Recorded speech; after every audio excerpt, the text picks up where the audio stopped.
Gerombolan haters Nikita Mirzani yang dungu nampaknya harus gigit jari lagi ya. Mungkin nangis di pojokan kali ya. Setelah giringan opini mereka soal video call Nikita Mirzani dengan Dr. Oki ternyata gagal total setelah Ditjenpas turun tangan. Pertama-tama netizen Cendol ingin menyapa dan berterima kasih dulu kepada ibu cantik kita. Mudah-mudahan beliau mendengar VT netizen Cendol ya. Ibu Rika Apriati, Kepala Subdirektorat Kerjasama Ditjen Permasyarakatan. Halo Bu Rika, semoga sehat ya Bu, lama tidak ketemu. Semoga Ibu ingat dengan netizen Cendol ya, orang yang pernah Ibu ajak untuk gabung ke wedding organizer punya Ibu. Nah, Sahabat Cendol, jadi Ibu Rika sudah memberikan klarifikasi resmi melalui media ya.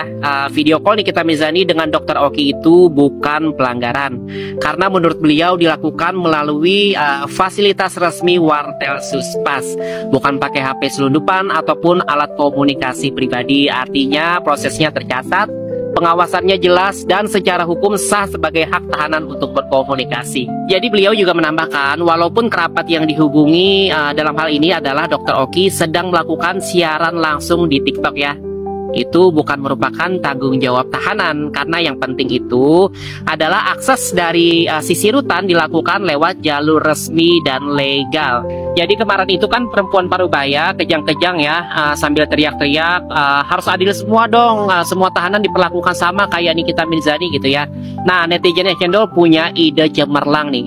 Gimana kalau Dr. Oki kerjasama dengan Ditjenpas dan Rutan Pondok Bambu ya, bikin program skincare for inmates, edukasi perawatan kulit dalam kondisi terbatas di dalam rutan, sambil bagi-bagi skincare gratis, kayaknya asik kali ya.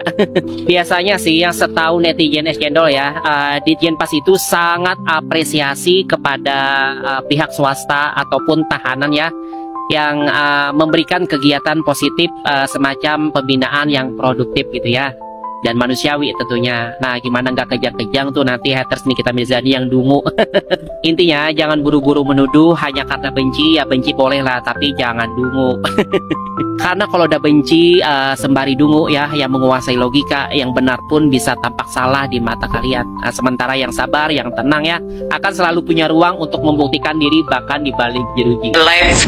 Jadi itu kalau kami lihat ya Mas, itu bukannya dia live, tapi itu sedang video call dengan kerabatnya. Dan itu merupakan haknya yang bersangkutan selama tidak menyalahi norma dan lain-lain, selama masih sesuai dengan ketentuan. Karena menggunakan fasilitas dari rutan, dalam hal ini Rutan Pondok Bambu, dan itu juga menjadi hak juga bisa digunakan